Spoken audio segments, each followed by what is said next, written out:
In this video, you will learn about priority and workspaces on Google Drive. So let's get started. You can find the priority section under the new button on the menu on the left-hand side.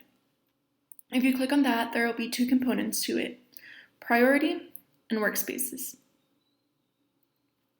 The documents that show up in the priority section are documents that have been commented on or recently edited. In workspaces, you can create a new workspace and add a document related to the project for easy access. You can simply click on Create New Workspace,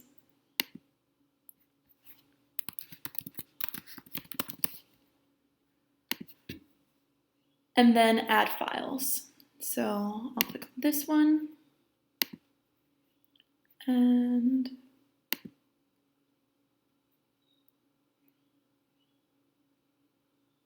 okay, well, this is taking a while, but essentially you just select the documents that are related to that project.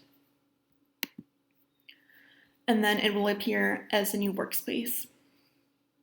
Once the project is done, you can simply remove or hide the workspace by clicking on the three dots in the top right corner of the specific workspace and either click on Hide or Remove.